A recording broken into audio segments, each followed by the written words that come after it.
Hello friends, this is Sylvie Drader, and I was wondering, will you be attending a wedding in the next few months and you need a card that is unique and that will make the couple feel special? Well, let me show you a card that you could make that fits those criteria here. It's fairly simple, but really quite striking.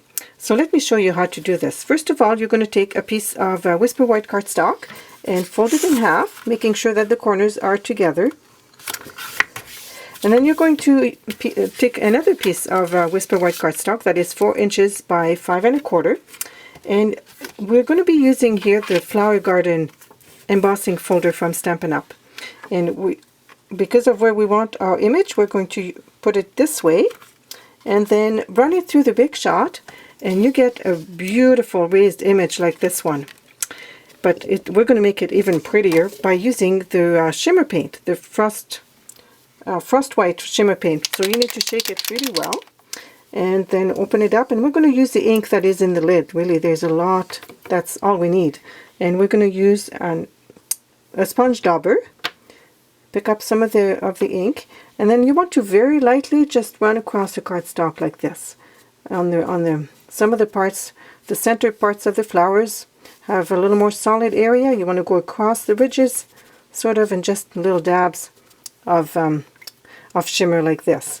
Now we need to let this dry for a little bit, so we're going to put it aside, and then we're going to work on our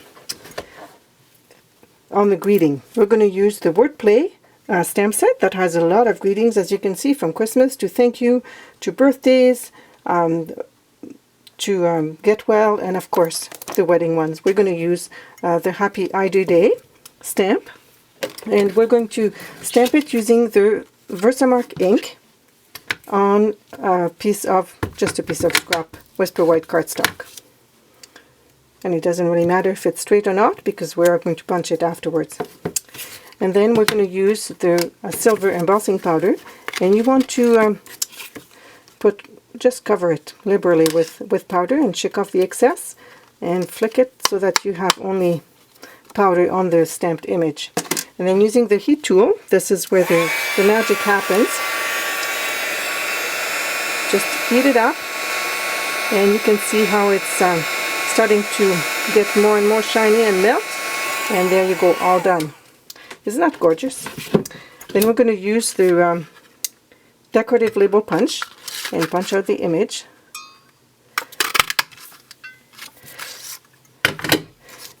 Stamping dimensionals on the back. And then we're going to put it on the card front, right here. And we're going to put dimensionals on the back of this one, in each of the corners, to lift it up and give that extra added dimension to the card.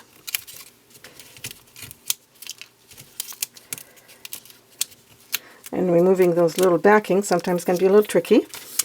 And there we go. Put it in the front like this. And your card is almost finished. All you need is, by adding a little bit of a rhinestone here in the ring, and then a few pearls here in the corner, you have a beautiful card that will make that couple feel so special and loved. And if you want some more ideas for cards, visit my blog at www.createwithpaper.com. Bye for now.